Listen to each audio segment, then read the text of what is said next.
আজকের প্রতিজ্ঞা পর্ব একেবারে আগুন। বন্ধুরা, আজকের প্রতিজ্ঞা পর্বটা সত্যিই ছিল টান টান উত্তেজনায় ভরা। ইমোশন আর ড্রামার একদম পারফেক্ট মিশেল। প্রথমেই দেখা গেল হিরণময়, পরীর বাবা, একটা বড় সিদ্ধান্ত নিলেন। পুলিশ যখন পরী আর তার মায়ের কেস ক্লোজ করে দিল, তখন তিনি হার মানেননি, বরং নিজেই তাদের খুঁজে বের করার জন্য মাঠে নামার সিদ্ধান্ত নিলেন।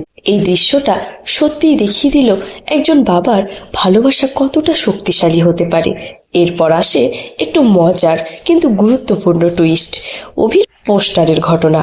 অভির ভাই যখন তাকে সেই হা করা ছবি দেখায়, অভি তো একেবারে আগুন। আর ছুটি যখন নির্দোষভাবে জিজ্ঞেস করে কেমন লেগেছে, অভির টু গুড ডায়লগটা ছিল পিওর সার্কাসম। কিন্তু পরে ছুটি যখন নিজের ভুলটা বুঝতে পারে, তখন তার এক্সপ্রেশনটা একদম রিয়াল লাগছিল। অন্যদিকে গল্পে ঢুকে পড়েছে বড় ভিলেন ভাইব, কালীপ্রসাদ কাঞ্জিলাল আর রোমা কাঞ্জিলাল। আশ্রয় বাড়ির জমি দখল করার জন্য তারা 2 কোটি টাকার লোভ দেখিয়ে ধুমকিকে হাত করার চেষ্টা করে, কিন্তু এখানেই ছুটির এন্ট্রি একদম ফায়ার। সে সোজা বলে দেয়, আমি থাকতে আশ্রয় বাড়ির একটা ইটও কেউ সরাতে পারবে না। এই ডায়লগটা আজকের হাইলাইট। আর সবচেয়ে রাগের বিষয় পুলিশের দুর্নীতি। ছুটি যখন থানায় কেস করতে যায়, পুলিশ টাকা খেয়ে কেসই নিতে চায় না। এই অংশটা আমাদের সমাজের বাস্তব চিত্র তুলে ধরেছে। আর এখন আসল টুইস্ট আসছে আগামী পর্বে।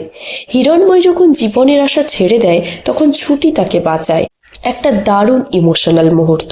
আর অভি যখন ছুটিকে ধন্যবাদ জানাতে আসে, তখন ছুটির সেই ডায়লগ, ধমক দিতে পারো চোখে চোখ রেখে, কিন্তু ধন্যবাদ দিতে পারো না। এই একটা লাইনেই তাদের সম্পর্কের গভীরতা ফুটে উঠেছে। সব মিলিয়ে আজকের পর্বে ছিল ইমোশন, ড্রামা, রাগ, সাহস আর একটা স্ট্রং মেসেজ। ছুটি চরিত্রটা দিন দিন আরো পাওয়ারফুল হয়ে উঠছে।